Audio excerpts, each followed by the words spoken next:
성령님, 좋은 아침입니다. 이 시간 성령님을 초청합니다. 오늘도 내 안에 오셔서 하나님을 기쁘시게 해드릴 것을 소원하게 해주세요. 오늘 말씀을 통해 구체적으로 무엇을 해야 할지를 깨닫게 해주세요.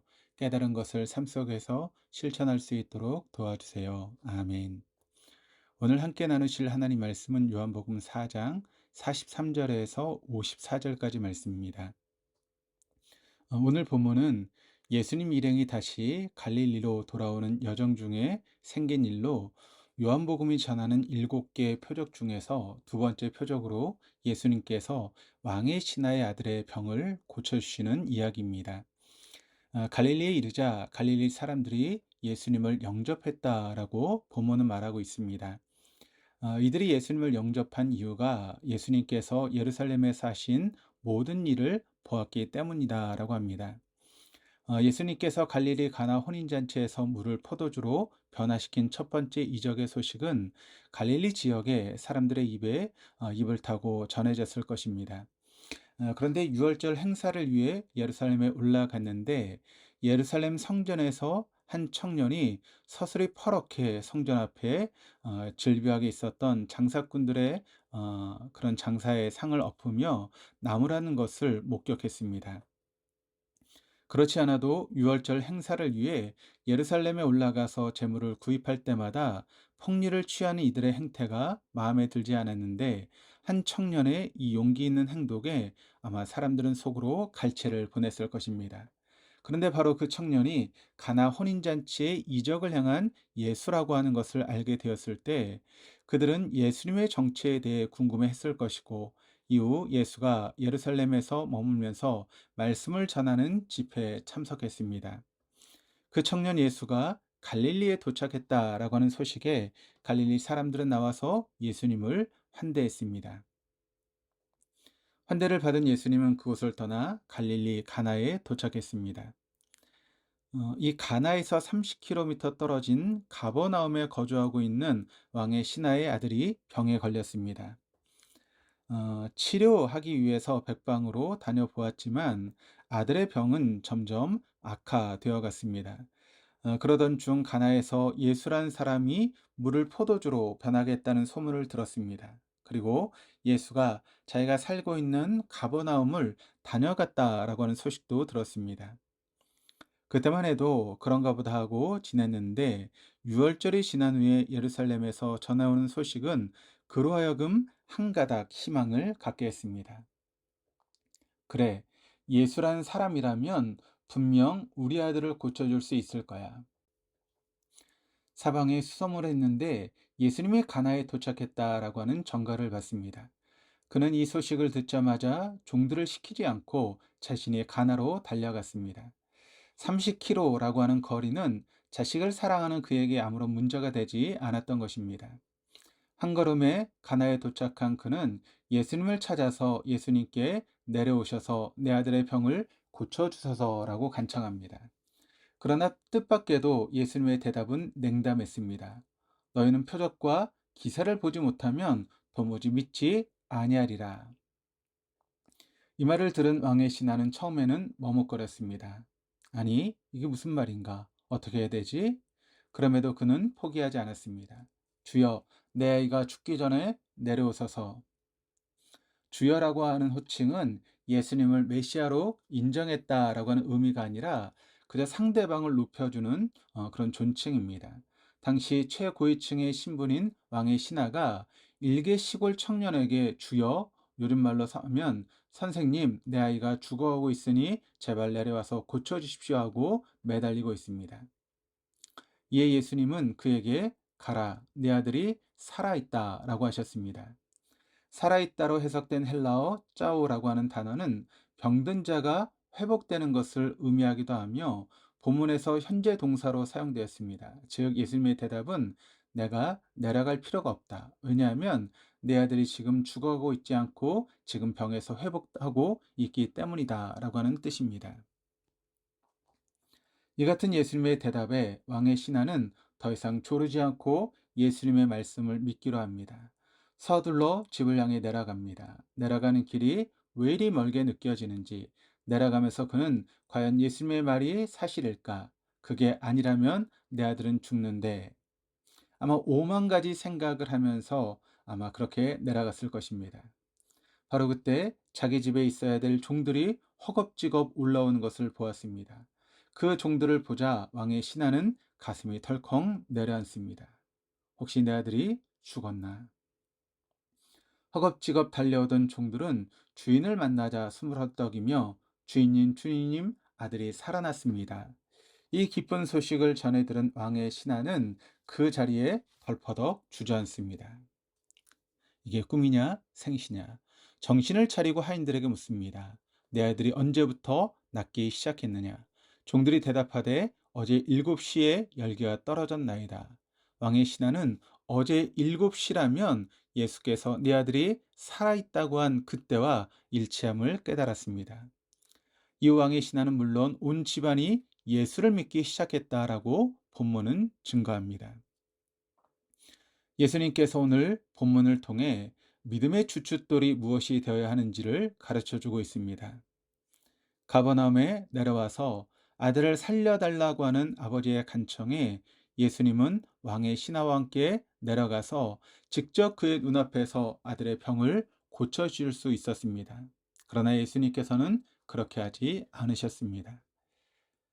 이 가나에서 가버나움까지의 거리가 너무 멀거나 내려가기 귀찮아서가 아니라 왕의 신하에게 확실한 믿음을 심어주기 위해서였습니다. 만약 예수님께서 가버나움에 있는 왕의 신하의 집에 가서 죽어가고 있는 아들을 살려주었다 해도 분명 이들은 예수님을 믿었을 것입니다. 그러나 예수님은 그들이 눈앞에서 펼쳐진 그 이적을 통해 예수님을 믿게 된다면 이 믿음은 그렇게 오래 지속되지 않을 것이다 라고 하는 뜻으로 말씀하셨던 것입니다. 많은 사람들이 내 눈에 보이는 것만 믿으려 합니다. 그러나 오늘 본문을 통해 예수님께서는 우리에게 내 눈에 보이는 것만을 믿지 말라고 하십니다. 보이는 것에만 의지한 믿음은 그 뿌리가 흔들리기 쉽다라고 하십니다. 그래서 예수님은 왕의 신하의 간청에도 불구하고 너희는 표적과 기사를 보지 못하면 도무지 믿지 아니하리라라고 말씀하시면서 왕의 신하와 함께 내려가지 않고 그 자리에서 나았다라는 말씀을 하심으로 그의 믿음을 굳건하게 세워주셨습니다. 왕의 신하는 예수님의 말씀을 그대로 믿었을 때 30km 떨어진 가버나움 집에서 죽어가는 아들이 살아나는 이적을 펼치게 됩니다. 결과적으로 보면 그는 예수님께서 행하신 이적을 목격했지만 그 이적은 그가 예수님의 말씀을 믿은 결과로 파생된 것이었습니다. 즉, 왕의 신하는 예수님이 아들을 살려낸 것을 목격하고 믿은 것이 아니라 예수님의 말씀 자체를 믿었을 때 자신의 아들이 살아나는 이적을 경험했고 이를 통해 그와 그 온 집안은 믿었습니다. 많은 사람들이 바라는 것 중에 하나는 바로 기도의 응답을 내 눈으로 보고 싶어 하는 것입니다. 그러나 우리의 기도에도 불구하고 응답이 좀처럼 이루어지지 않는 경우가 얼마나 많은지 모릅니다. 어쩌면 기도가 응답되는 것보다 응답되지 않는 것이 더 많은 것 같기도 합니다. 그러기에 좌절하기도 하고 심지어는 하나님을 떠나기도 합니다.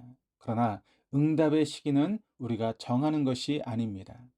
왕의 신하는 왕의 신하의 신분이 아니라 아들을 사랑하는 아버지의 신분으로 자신의 사회적인 신분에 비하면 하찮기 그지없는 청년 예수에게 매달렸습니다.